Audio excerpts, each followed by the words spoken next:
Welcome back to another episode of the Rugby Room on the HallOfSportz Podcast. Today, I'm joined by Jeff from Harping on Rugby. Again, this is the second time you've been on the podcast. Jeff, how are you doing today?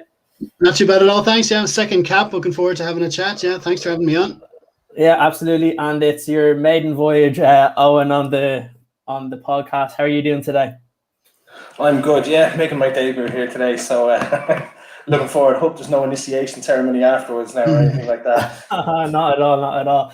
So look, what we're going to kind of get to today is mainly talk about the Pro 14 final, because again, it came pretty quick after the Six Nations, and I think we've all been like full with rugby, and we have the Champions Cup next week as well.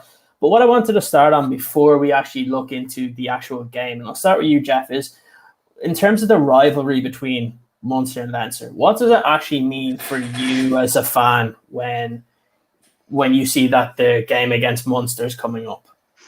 Well, it's it's a history of going right back to before the pro era began. For me, it was kind of a natural rivalry between the two provinces anyway. But then the very first Celtic League final was between Leinster and Munster, and then you got to a stage where the Heineken Cups were starting to come into play, and you had 2006, that match when we were just completely outplayed in the semi-final, and then Munster went on to win two Heineken Cups themselves, and then they kind of shifted in the other direction slowly over the years. But I mean, every time the game comes up, it's just it's a real feature on the calendar. And when times were normal and we weren't in the COVID times we are now, it was always that game in October, just before the European matches started. You'd have a few games in September, and then you'd have the matches usually at the Aviva Stadium just before the European match started. Then you'd be down to Thomond at Christmas. There was a fixed point in the calendar every kind of year, and you always look forward to it. And it just meant everything. Now, of course, a lot of times, because of social media and all that kind of stuff, sometimes it gets a little silly. But there's enough. The vast majority of fans, they like the banter. They show respect. They like the banter, and they get on really well. So it's been a good natured thing for the most part. Yeah, absolutely. In terms of for yourself, Owen, coming from kind of a Munster perspective, how do you kind of look at it now when you see that there's a game against Leinster coming up? Is it one that you feel a little bit more amped for, or is it just because the provinces play quite a bit during the season? Is it one that it's just kind of another game, or does it mean something a little bit more for Munster fans?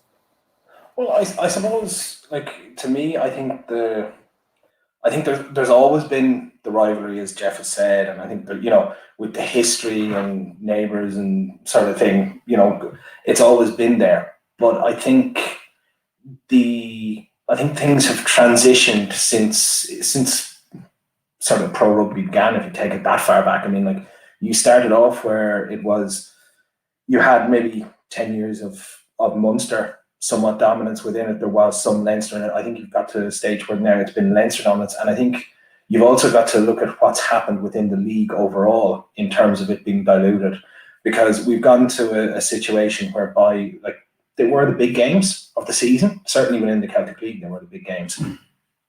But now, I mean, you're looking at something where it's a warm-up to Europe, and then they've even moved the second game, which was done as a warm-up for the knockout stages of Europe. And that's been moved to a Christmas thing purely for a financial basis. But it's taken away and made sure that the teams are actually playing second string. So you're not even having the first teams going at it properly. And I think that's what made the build up to the game on Saturday even better, is that, we were told after the Six Nations, okay, you've got first choice teams and you're going at it. And I think, that led to a sort of a bigger build up to it. It meant that you knew it was two teams going at it properly, rather than the normal sort of, okay, we have to either get people match fit, or, this is just to pull in the crowds over Christmas type game. And I think you've also got to acknowledge that the Leinster dominance within that has diluted it down even further within that. And there's a lot of factors within that, but I think it does mean that, it's a bad year for Leinster if they don't win the Pro 14, essentially. and that has a knock-on effect. And I think, eventually it's going to come out with something from the IRFU where like they're almost in the same situation now as the GAA in terms of what do they do about this dominance. You have the Dublin dominance within the GAA. Within the IRFU, you have the Leinster dominance completely with it here. So what do they do about it? They've got, I think, something in terms of the South African teams coming in. You've got the situation whereby you're looking at the external market. So, they will have challengers for the Celtic League, but within their internal market, they don't. They still don't have something. And I mean, like, I think you can trace a lot of that back to things. I think certainly around, like, if you go back to, again, the start of the turning over to pro in sort of late 90s, what you had was a strong AIL, which was all over the country. It wasn't just Dublin and Cork or Limerick. You had teams in Connacht, you had Ulster as well, and it was spread out fairly well.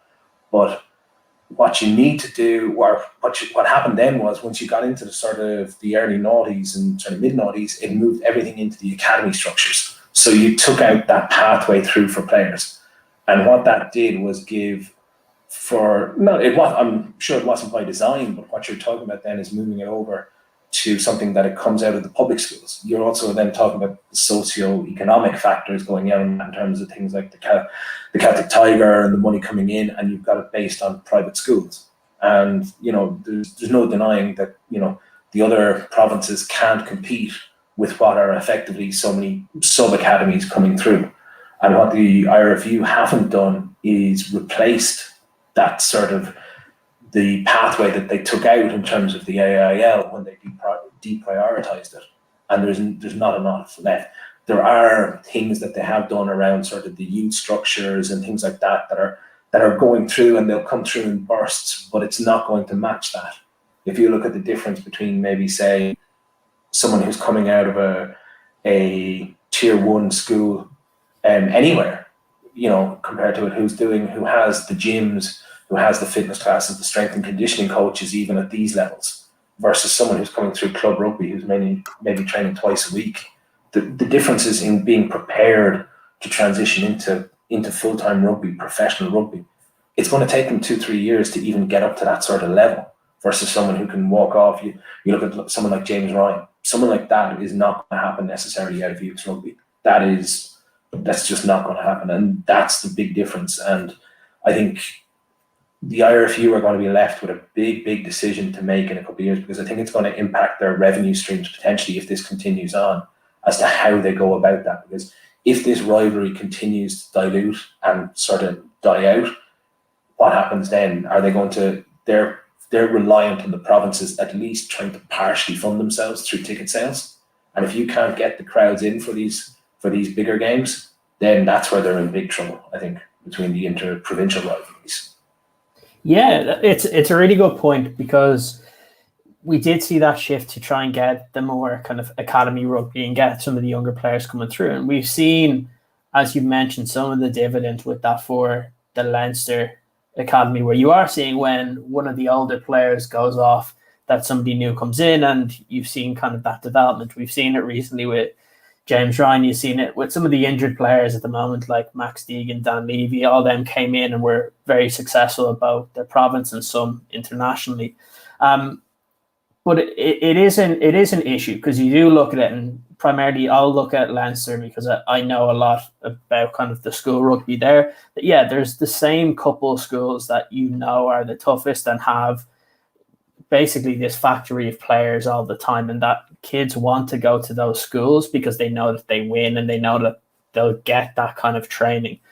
And it is important now that that does get branched out, because you want to not only do you want to have successful provinces everywhere, but you also want to give so many kids a chance to be able to play. And you want a lot of the other teams to be improving as well, so that you do see kind of, it's more than, for example, if we look at Leinster, it's more than the players coming from the likes of Blackrock, St. Michael's, you have Belvedere, things like that. We want to see more, like, you look at even the kind of schools rugby in Munster, and you already know kind of the teams that you're expecting to see make those schools finals. And it's the same thing with Leinster. And it's a really good point that you mentioned about kind of the AIL system, because we do talk about it quite a bit.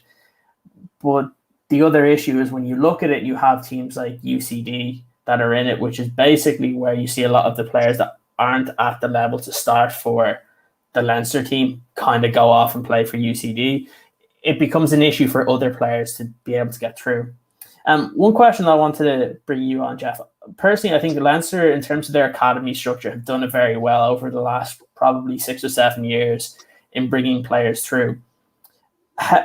We look at kind of the change to that academy structure. Now, what do you think some of the other provinces can kind of try and take from that? Because you do see some really tough schools, rugby teams from all around the country.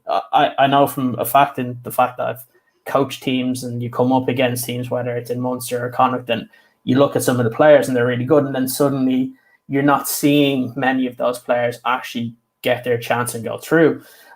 What do you think some of the other kind of provinces need to do? Is there anything they can take from what the Leinster Academy have done to try and implement that within their own academy? Because we're kind of seeing a lot of the Leinster Academy players being shifted over to some of these teams, and that becomes a problem, because you do want players from those regions making it, as well as just players from the likes of Blackrock, St. Michael's, for example.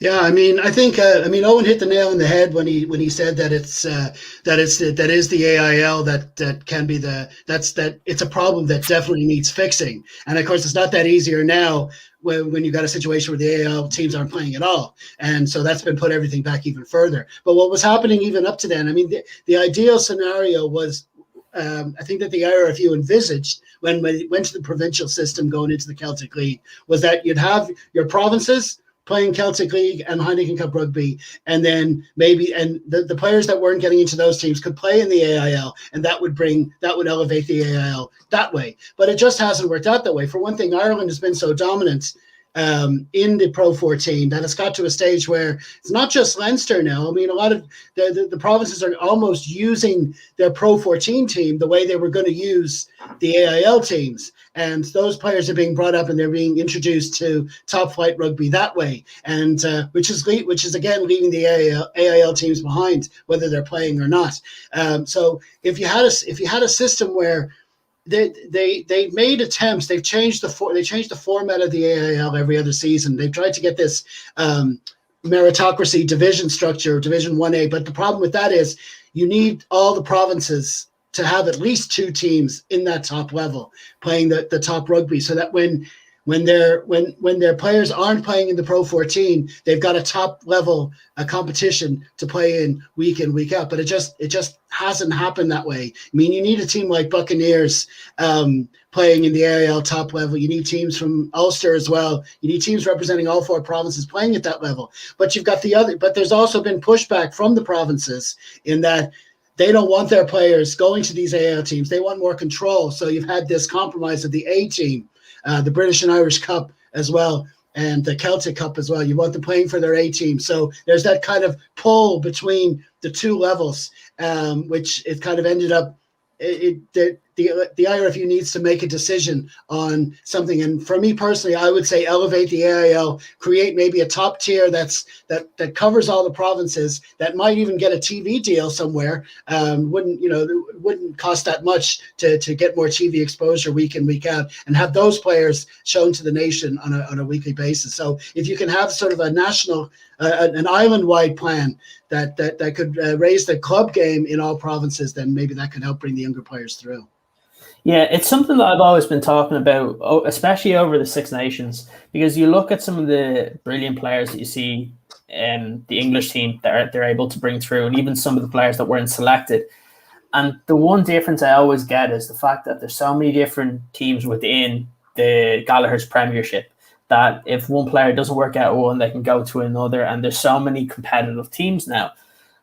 The problem that I have for Irish rugby at the moment is that there's only the 4 really if you're going to be making the international team, and that has to change, because then all you're going to see is players go abroad, And the problem is the way it works now is that Ireland aren't selecting anybody for the national team that does go abroad. So you look at even Simon Zebo, who's been out of the team for a while, but you can even look at, for example, even go to Bristol and the likes of Brian Byrne has gone out there. Like, what happens if he would have a phenomenal season with Bristol? Does that mean that, he can't play for Ireland even if he was, let's say he became one of the better props in the Gallagher's Premiership? But the problem is, unless we have a system in place here to where there's plenty of teams that are, like you said, that are getting exposure, you're probably not going to see any change in it.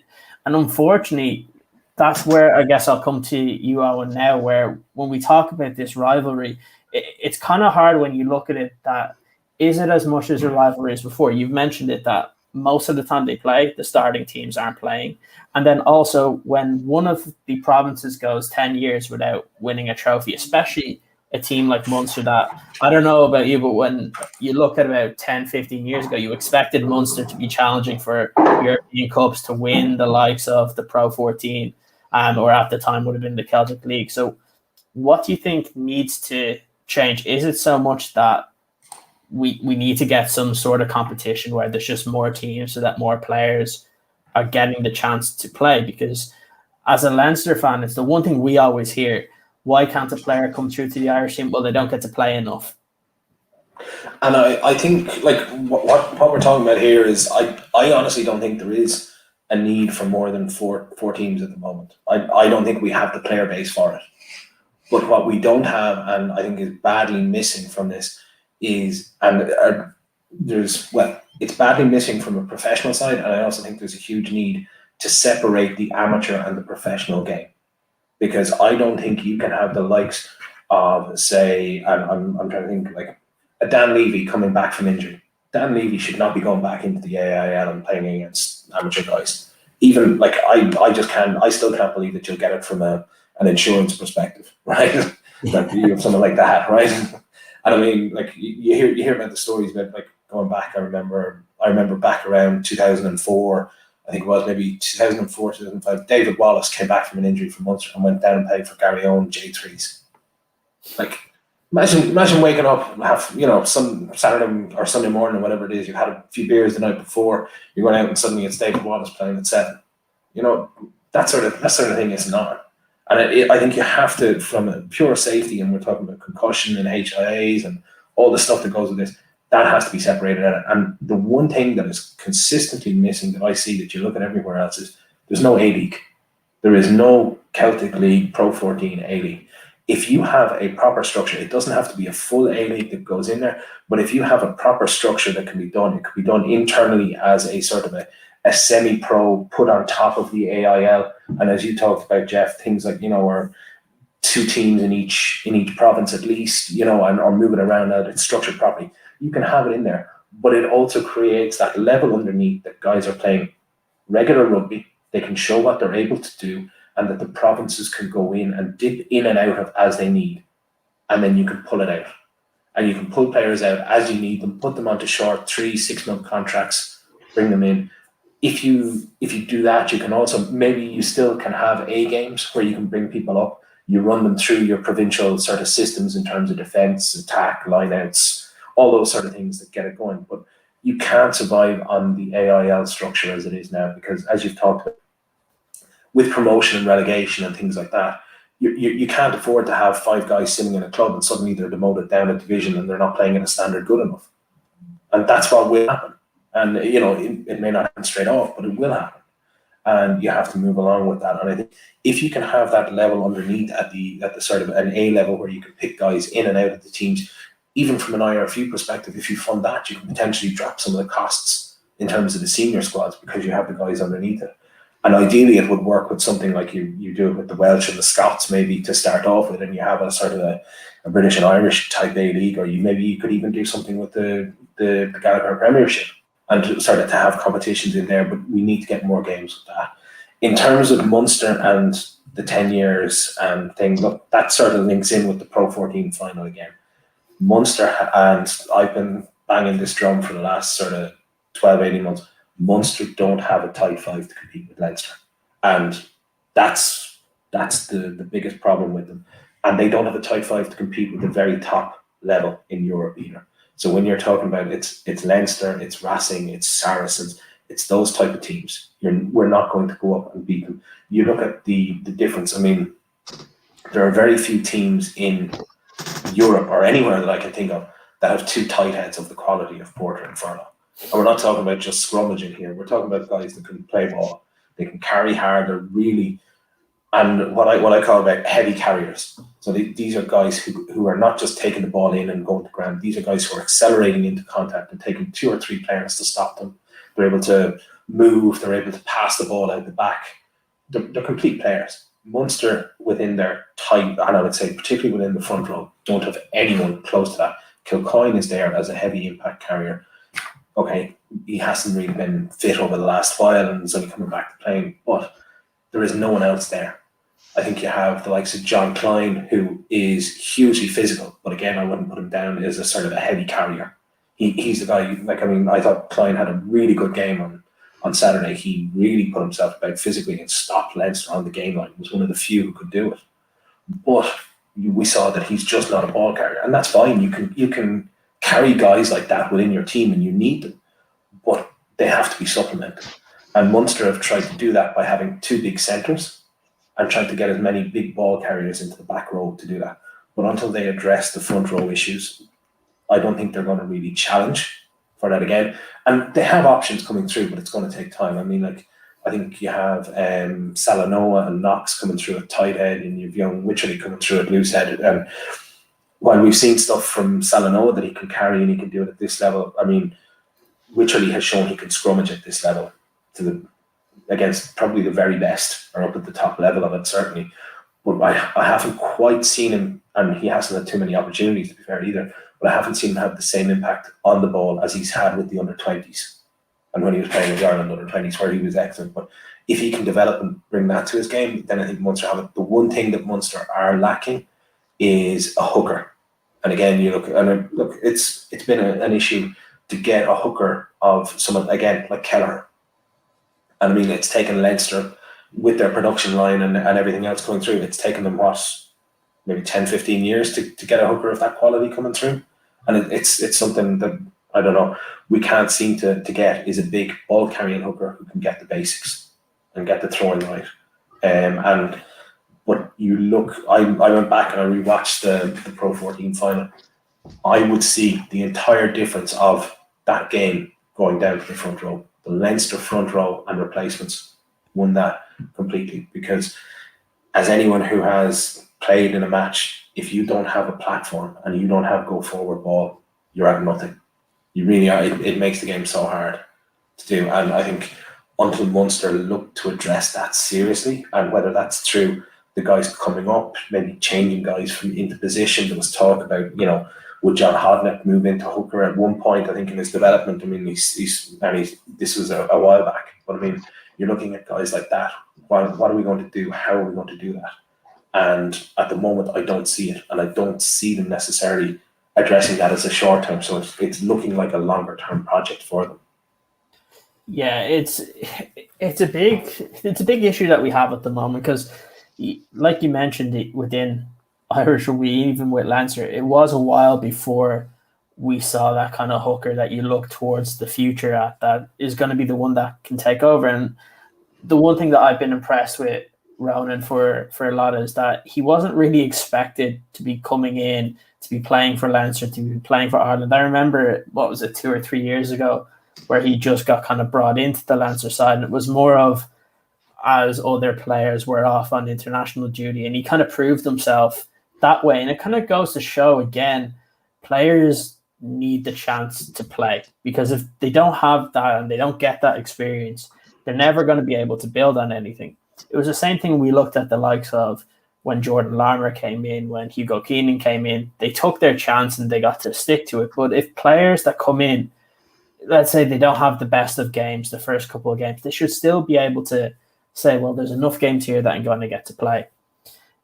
I think for me, the biggest problem is going to be with the likes of Leinster, Munster, even Ulster to a certain extent. We've looked at the Pro 14, and you look at the top of the two kind of leagues there, and it's the Irish teams that are primarily at the top.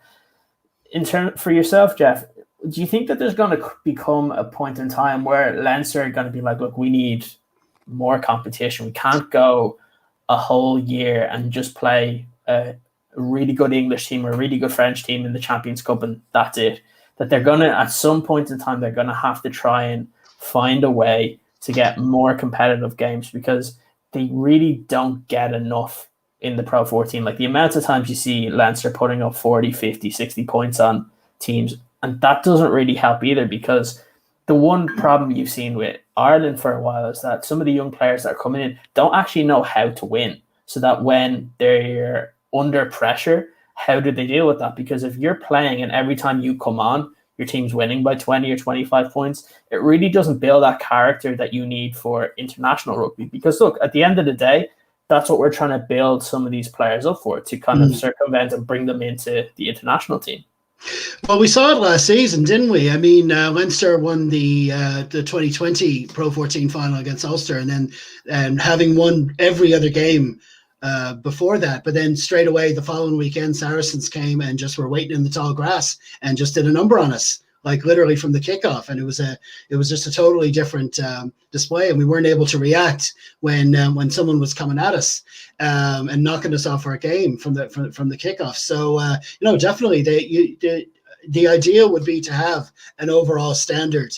Well, what you have, I think, at Leinster now, you've got a situation where and it's kind of been with the IRFU as well since the pro era came along. They've found a way to adapt to the system that's there. We're always talking about new leagues and competitions and British and Irish leagues and all this, and it's great. And I'm totally on for that debate. But what Leinster and Ireland, I think, have been able to do have been to just adapt and find a system to get through a campaign. I think they do it in blocks. They have kind of, I know you can't with injuries say who's going to play when, but they have rough ideas going into the season, what new players are going to be fed in at what times to suit the way this crazy European rugby calendar. I mean, we take it for granted, but even in a normal season, it's Pro 14 1 week, Six Nations, autumn, this, and Europe. It's stop, start.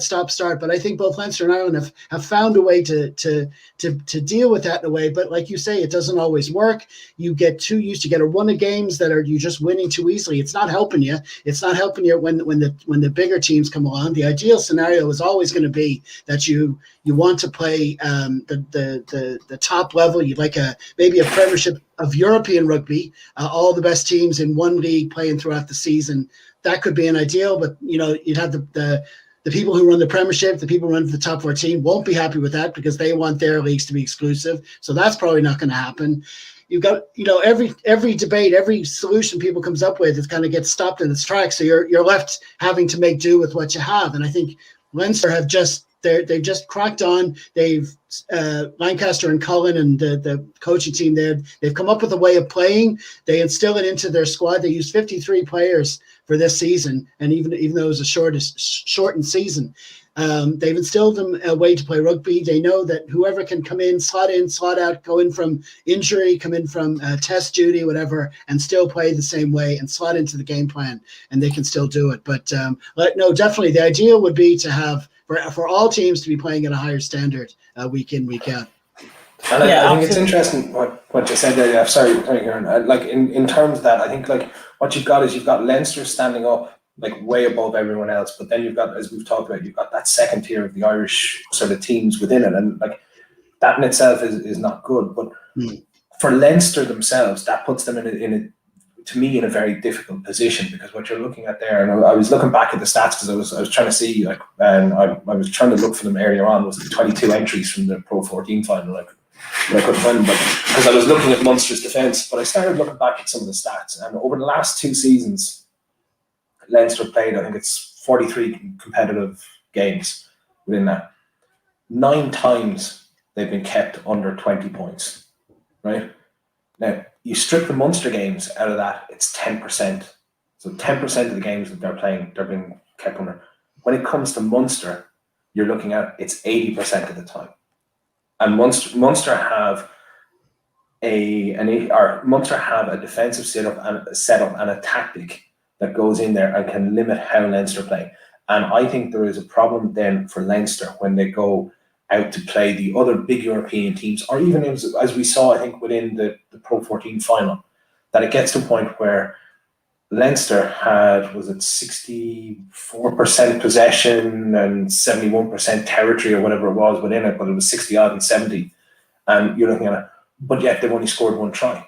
And you look at some of the attacking play. If you took, I'm a big fan of Keenan at fullback, but like not too much came past Henshaw in an attacking sense. He was the focal point of that attack, and he ran hard, but there wasn't an awful lot there. And I just didn't. I think there's a reliance on Leinster to provide their own standards, and it's only when you get then, as we talked about, the Christmas game is played by seconds. The rest is a build up to Europe. You're relying on your own team, your own squad to set those standards. And then when you come up against another team like the Saracens, like a Racing, if you don't have that sort of front five dominance that you're getting, can the rest of your attacking play stack up? And do you have the, I suppose, the ability and the experience under pressure to execute and score?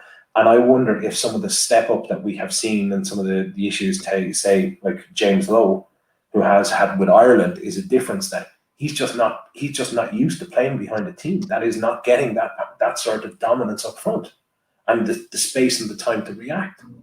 And like, I'm not saying it is, because look, to be honest with you, I think James Lowe was treated rather harshly when he's brought back from 2-3 months out injured and brought back in to try and get match sharpness and everything else within the Six Nations itself.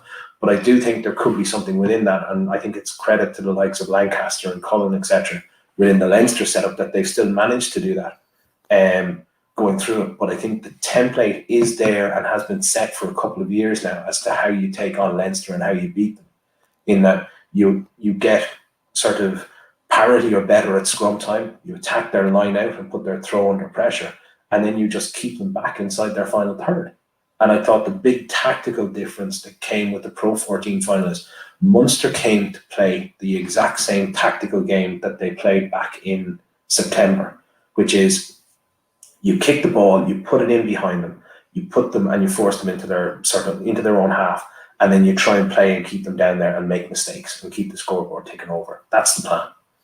Leinster changed, and Munster didn't know how to adapt. Leinster started playing ball within their own half and outside their own 22, and they started going wide and attacking. Munster were narrow and had guys in the backfield waiting for them, and Munster conceded ground, missed tackles because of the spacings that were there between, because they had so many players waiting for the kick, and that allowed Leinster the position into it.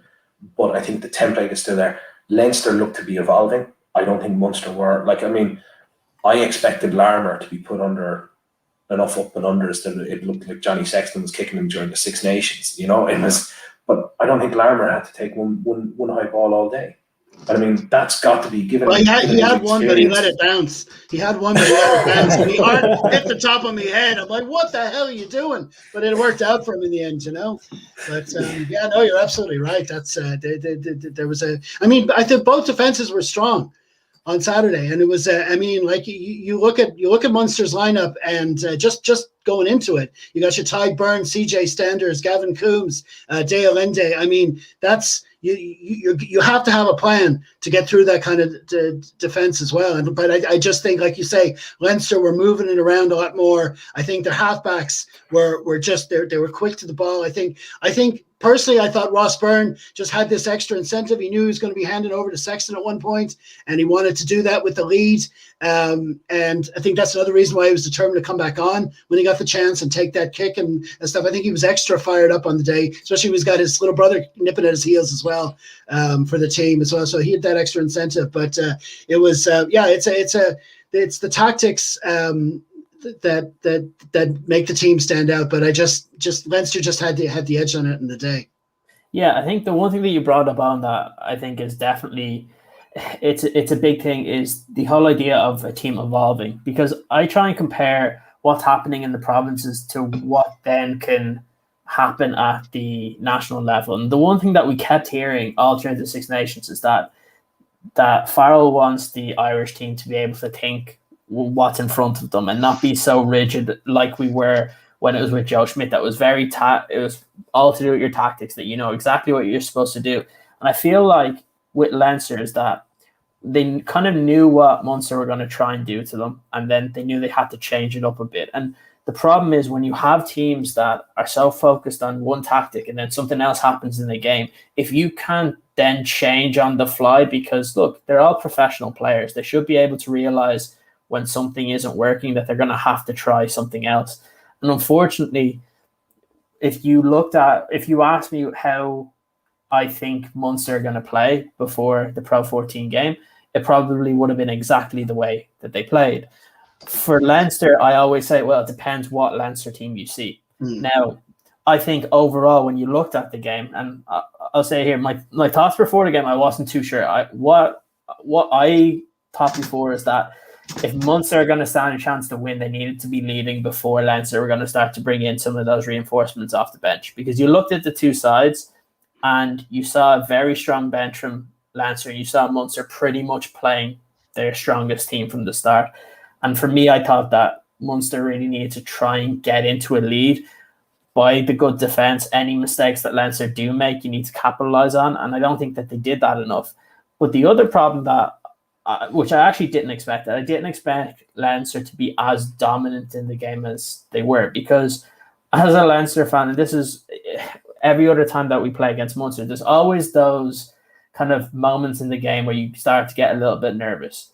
And I think the Pro 14 was probably the first game that Leinster played against Munster. I don't know if it's the same for yourself, but where I wasn't really nervous because I didn't see Munster do enough to where I thought that they were going to be able to break through Leinster. Like, for example, Gavin Coombs was the only person to make a line break for Munster, while Leinster made 10 different line breaks.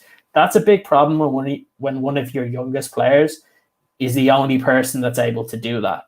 And you look at the back line that Munster were able to play in, you would expect something a little bit more. They just looked like they were there to defend and trying to limit Leinster without having to play their game. Because at the end of the day, it's a final. You need to go out and try and win it as well, instead of just stopping the other team. Look, it's when you're playing against a team that have played better throughout the season, yes, it's really important that first thing is you need that tight defense. You need to make sure you're not making too many mistakes.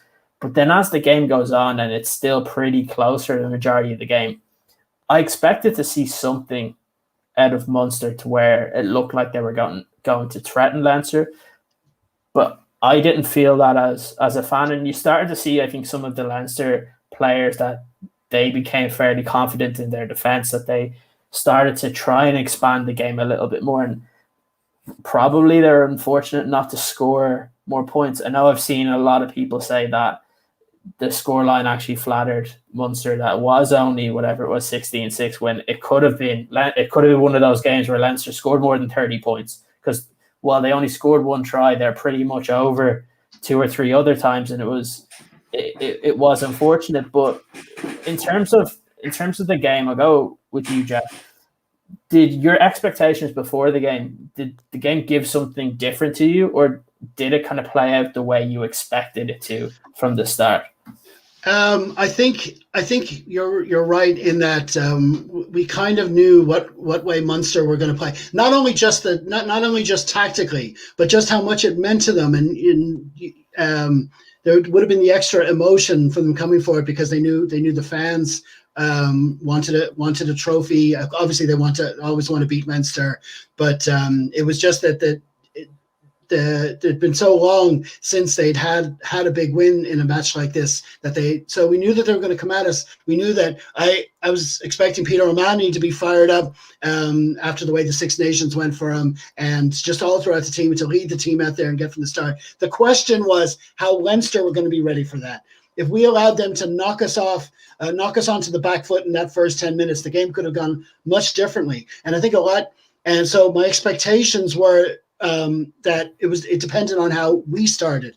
And it kind of helped in a way that Ross Byrne actually took the kickoff himself, because he had the ball in his hands. He could control what was happening. And literally 14 seconds after he took the kickoff, we had an attacking line out in their 22. And that kind of set the tone for the way the day was going to go.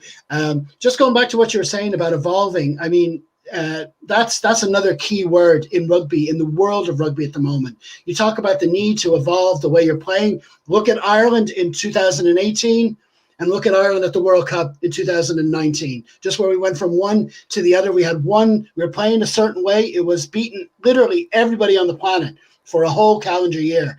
And then the following year, everyone else had adapted and they'd worked us out and we were getting beaten. And that's the way it goes. Look what happened to England just last autumn. And they changed around their personnel and stuff, but they didn't really evolve. Some teams were playing things a little bit different in Six Nations. England finished fifth. So you do have to, it's not a game where maybe for one campaign you can say, right, we're going to play this way. But as Leinster and Ireland and everyone has found out that you have to be able to, even if you have a successful season, that game plan isn't going to get you very far the following season. And even in Leinster within themselves, they played two strong carrying centres on Saturday because the day demanded it. But you'll see at Pro 14 level this season, they started playing Ciaran Frawley, and they've had playmakers in the centre at 12, sort of a second 5/8 there, that kind of role. And they're starting to play with that kind of, so they kind of have adaptable game plans as well that they're working on. So it's evolution is a key factor as well. Yeah, there's a question here for you actually, that I'll give to you. So from Leinster Royalty, so does the panel think that Van Graan give enough for Larkham to kind of talk about the tactics, or is it solely on Van Graan? Because when we talk about Leinster quite a lot, we do talk about kind of Leo Cullen and Stuart Lancaster, and there's that mix between the two. Do you see enough? Because I know everybody was talking about Larkham coming in, and would that expand the game a little bit? And we haven't seen too much of a difference. Do most kind of Munster fans expect to see, maybe not like we're talking right now, the evolution of this side, but a bit different in terms of the tactics, where, look, if fans can expect what way Munster are going to play and then they play that way, it's probably pretty easy for then other teams, they're expecting Munster to play a certain way and then they actually do. Well, I think, first of all, I think this is potentially for Van Graan the first time that he's had necessarily a full hand to go at Leinster properly. Like, I think you go back to the sort of the games in September, October time, and it was the likes of, you were missing Slime and Kilcoyne. I think Klein got brought off in the second game fairly early as well, with injury. And like, he didn't have what he needed in terms of the what he considered the tight five to take it on. And I think this is what will make it a lot harder for a lot of the Munster fans to take. We know that we can get close to Leinster in terms of the scoreboard, historically, even by playing this type of game. And it's always been, well, we didn't have the best players available. He had the best players available and he couldn't do anything with it. Now, historically, I think there's been, with Munster, there's been a case where the assistant coach has got the blame when it sits with the head coach, right? And I think you look back at it, I think Laurie Fisher took an awful lot of heat for trying to play McGann's game with the ELVs. I think you've got the likes of Mannix, Dutchie Holland, who've all gone on to be very successful coaches, but have suffered from that. I think Larkham, I have seen enough from Larkham in terms of what he's been able to do. There's been some fantastic strike plays, particularly off lineouts and stuff. We've seen there was Mike Haley's try in Claremont, which was just an absolute peach of a move coming through it. I've seen an awful lot more, but it's been in terms of games where we've been able to have a platform to do that. And again, that wasn't going to happen yesterday. But the thing that comes for Van Graan now is he hasn't been able to do that in any of the top games that he has gone into. So I think when you talk about evolution as well, it goes to a case where you're looking at, I think, overall within the game itself, you look at the likes of, I think, the All Blacks and others, they're moving away from rucks. They don't want to bring the ball to the ground. You've got to either pass it beforehand, you kick it in behind, you do something with it, but you don't hang on to it, you don't stick to the ground. I think it's almost favouring something going back to the way the French teams of the sort of the 80s and 90s used to play, where you have sort of pods of guys running off each other's shoulders, little pop passes, keep it alive and start moving it, but you don't want to hold on to the ball. And I think the Munster defence is one of the reasons that you don't want to do that, and I think it was very good the way, like, there's a lot of talk about the Munster defence and it was poor and they could have conceded so many in that. They're willing to sacrifice ground because they're willing to go and attack at the breakdown with the jackal threats. And that's why people don't want to get into the ground.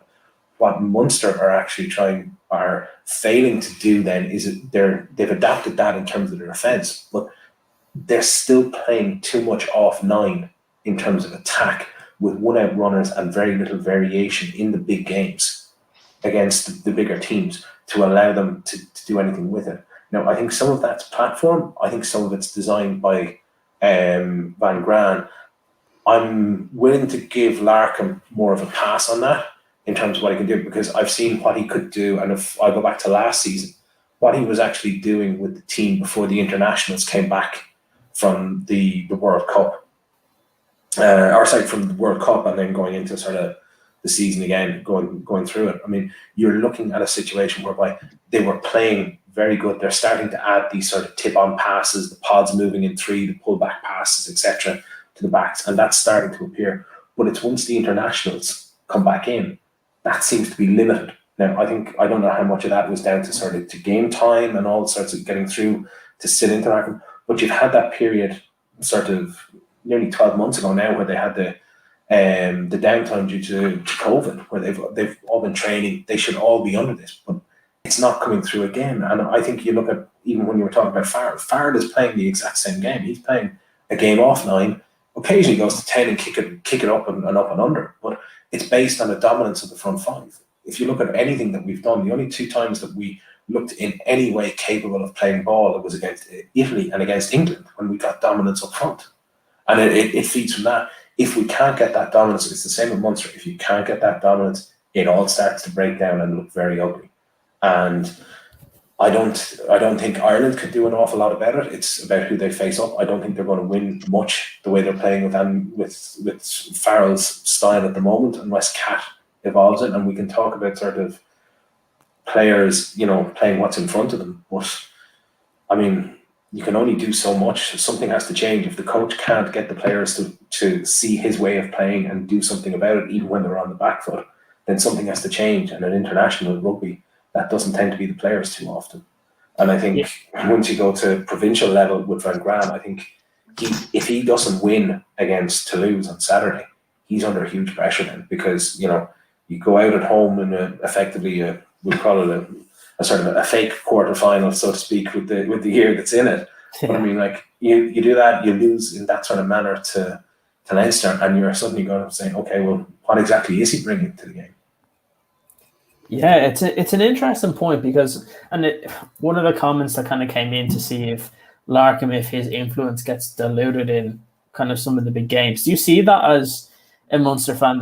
Do you see enough of kind of his style kind of come into a Munster performance, or do you see some of the plays that he'd be working on with the team in those bigger games? Or is it so much that we really need to just focus on the defence, limit the opposition, and then try and impose a little bit of will on the opposition? Because again, over the past couple of years, like you said previously, a lot of it can come to kind of that front 3 as well. That if they're not strong enough to supply that platform, it's very difficult for kind of the back line and for some of the more creative players to be able to be given that space. Do you still see enough influence in some of those big games from Larkham, or do you think it's mainly kind of a Van Graan tactic when they're coming up in, let's say, for example, in the game against Toulouse in 5 or 6 days time? I think it's going to be, I think a lot of it comes down to Van Graan as the head coach will say, this is what we're doing, and you will see elements of what Larkham is doing there. But I mean, like, they're not going to play a second distributor and start running the ball from just outside their 22.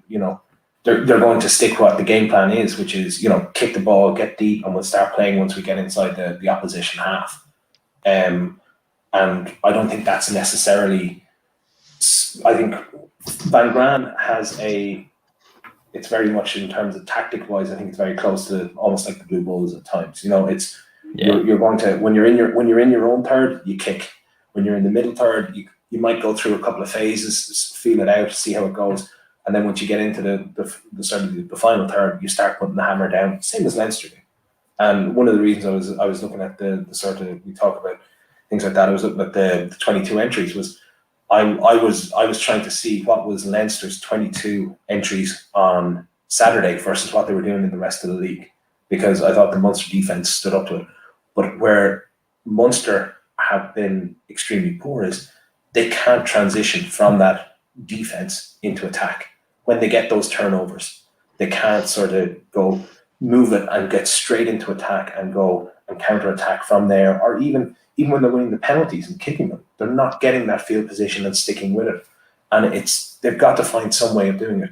I don't think you can go and look at it in terms of moving it straight to a Connacht style of rugby, because to be fair to Connacht, they won it 1 year in term with Pat Lam, but they're going into a situation whereby, you know, if everything goes our way, we have a chance, right? You know, the referee's got to be on our side. We've got to make sure that the opposition don't really, you know, play to their full potential, and then they're there. And look, that's just because of the resources that they have and the style of rugby that they're playing because of that. But I don't think Munster or Leinster could go to that style and hope to win trophies on a consistent basis. If you want to win it, it starts with getting the ball. And I mean, I always go back to, you know, forwards win matches, backs decide by how much. Yeah. And I rugby doesn't change too much. Yeah, that's always, you kind of learn that phrase from a really young age, and that it does reign through. And look, I guess this is a good kind of topic to kind of end this on, especially when we look at kind of what we're going to expect in the Champions Cup and obviously the Rainbow Cup coming up, with a lot of the South African teams coming through, which should be some exciting games. And I'll start with you, Jeff. Do you think a style of play is important for that? Whoever comes is out injured, that somebody can just fit in and they know how they're supposed to play? Or do you think that a style needs to match the actual players that are currently in kind of the first 15? Like we've seen over time where Leo and Stuart Lancaster have put in the way they want to play, and then players that can play in that way have been given the game time. I think a perfect example is probably Dave Carney, which hasn't gotten many chances internationally, but he suits exactly the way they want to play. And they'll look for players that can fit into their system rather than trying to find a system that fits in just for specific players. They try and get players that actually fit the way they want to see the team play, and they don't want to change that moving forward. Do you think that's more important, and what the likes of Munster should try and do going forward? And this is the style of player that they want to try and bring in, whether it's from the academy or if it's from abroad, that this is the type of player we want? Or do you think that they should have a system that actually matches the players that they currently have now? I know it's kind of difficult because you kind of want a bit of both, but in terms of the long-term solution, what do you think is best? I think the way the European calendar is structured, I know it's crazy this year, but even in normal years, the way it's structured is that the ideal scenario, because players are coming in and out of the squads in all the provinces, it's better to have a system that you know you're going to have and that everyone can fit into, so that people can join and come in and come out of the squad throughout the season. But you can try to keep that same kind of, no matter how much chopping and changing, you still have a week to prepare for every game with your squad. So you should be able to bring them in, teach them the systems pretty quickly, get up to speed on the calls, and be ready for the weekend. I think, we were talking about how the season is structured. You were talking to someone, you mentioned New Zealand, how they do things down there. I mean, in an absolutely ideal world, I would love to have the calendar structured the way they do it down there. They start their season with their Super Rugby, the top flight games, 15 weeks. The squad pretty much stays together for those 15 weeks. And then they break away, and then they have their equivalent of the Six Nations, the Rugby Championship. That squad stays together. And then they go off to Europe and play at the end of the season, or go off to a World Cup. I mean, that's for the game of rugby, that's the way you're keeping your squads together. We don't have that. We can't have that the way we're set up, the way the Six Nations is right in the middle of the season, so that's fine. So the Cubs have to adapt. I think Leinster are doing what they can. Like I say, 53 players got them to the title. The other provinces, they need to have their own identity. I'm wondering, I wanted to ask Owen what he thought about Munster in terms of a number 10, the way they've had trouble nailing down someone. I mean, Leinster have used a few different 10s, but it's kind of different circumstance. Joey Carby started on Saturday, and he's only just back from a long-term injury. If he had been there consistently, which was the long-term plan for the past 2 years, do you think maybe you would have had more of a settled framework as a starting point for your attacking game? I think so. Yeah. Look, I don't think there's any doubt in that. But Carberry is a quality player, and that's not taking away from Hanrahan. I think the difference in terms of JJ is that JJ has been in those games and has maybe he hasn't maybe got the kicks or had the pressure has got to him at times, and like that pressure is both mental and sort of the pressure coming on from the Leinster defence because they've got the platforms. Right, he hasn't performed. Joey is more of while he has that attacking flair as well, he also has the decision making that you don't generally get to have too many errors. And finals rugby and cup rugby in general is don't make errors. You know, the less errors you make, the less problems you get yourself into, the better. So I think from that point of view, I think what I've liked about Munster over the last couple of months that I have seen has not necessarily been part of the senior team, but it's been more what they've been trying to do, I think, within the A team. And I think underneath Carberry, you've got a number of good out halves coming through. So you've got the likes of Healy, you've got Flannery, and you've got Crowley coming through. And what I've seen from the A team is that I think they're trying to look beyond when De Allende will be there in another year or two, and they're trying to figure out now how can they best utilise these players coming through, because there's no point. And I suppose it goes back to say, for similar with Leinster, like this talk about moving Porter back over to loosehead, because then you have effectively, rather than having one on the bench and one starting, you could potentially have two of your best players on the pitch once Ciaran Healy sort of retires. Munster, I think, are planning now for the style of play that they want when De Allende leaves and as these players come through. So is it that you're going to have a second playmaker at 15 with the likes of Flannery, or are you going to have maybe one of them move out to 12? Maybe, is that Crowley that could maybe move to 12? And they've played those with the A games in mind. And I think they're looking at that. And I think it wouldn't surprise me to see them go along that route. Maybe it's going to take another year or two. And I think overall within Munster's project to sort of evolve and get even their attacking play done, I think you're looking at another year or two to get the likes of Salanoa up, Josh Wycherley. I think you're looking at Tom Ahern, Alex Kendall coming through. You've got Craig Casey, who's already broken into the sort of the Ireland setup, but then you've got Crowley, Healy, Flannery, all those guys coming through, along with the likes of Carberry. And I think for the out halves and fullback is, are you left in a situation whereby you can play Carberry at 10 and you could maybe play Crowley at 12 and sort of ease them into games? Or could you play sort of even say like Flannery at 15, Carberry at 10, or could you even sort of move Joey to fullback for a while during a game? And again, just give that second distributor option within it. It would, I think, add to the attack. But again, it's a big mindset to change that from playing off 9 to sort of going to playing off 10 and effectively 2 10s and 2 distributors within it. And I think that'll be a big test of Larkham and his skills as a coach.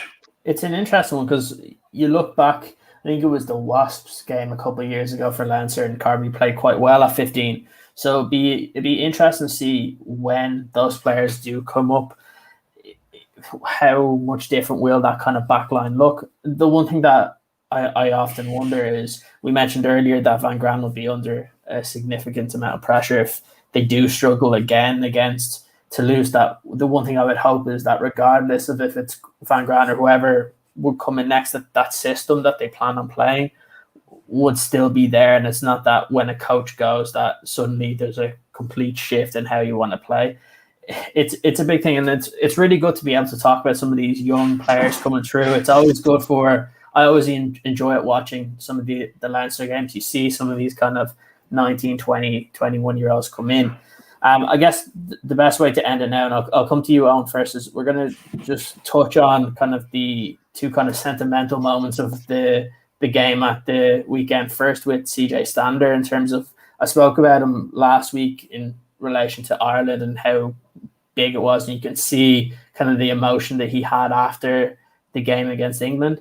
But then what does he mean to Munster fans? Because he pretty much came in and he was beloved from a very early stage, and he was a really important player for a long period of time, and you can see kind of the relationship that he has with, especially with a lot of people from Limerick. Yeah, and I think I suppose, well, first of all, it's not his last game for Munster. It's a final and whatever else, but it moves on to Europe again. So I don't think it was as big a moment necessarily as the week before for Ireland. But I think when you talk about CJ, it's amazing to look at the sort of the journey he took. Like, I mean, if you take someone who, I think he was 22 when he first came over with barely any English at all. So he arrives over, he starts playing, and I think what people he made an impact. But I think people tend to forget. I think it was his second game he ran in. He had 2 tries, one which was from his own. He ran it from inside his own 22 to score. I think against Glasgow, actually. I think. So he was a pacey, loose forward effectively when he came, and then he took, I think, maybe 3 years to fully break into that Munster team. He had a couple of early injuries. He broke his hand. There was a couple of things there, and he was behind James Collin and stuff as number 8 coming into that team. And it took him a while to settle in, but he bought into it completely. And I think that was the thing. He was in there. He was from the very off. He was playing for Munster. He was going to play for Ireland if the opportunity arose. There was no messing, and he was just when they talk about that, he's just pure work rate. That's it. He gave everything. He changed his style of play. As I say, he was very much a sort of a speedy loose forward when he first came over. He changed. He had to understand the way the game was played here in the Northern Hemisphere and the different styles. And I think that's something that will go back towards the Rainbow Cup. I've seen a couple of comments coming in from sort of South African friends that I would have had comparing sort of the South African warm-up games to the Pro 14 final, and the difference in even sort of, I suppose, attritional sort of rate versus what would go on necessarily in Super Rugby.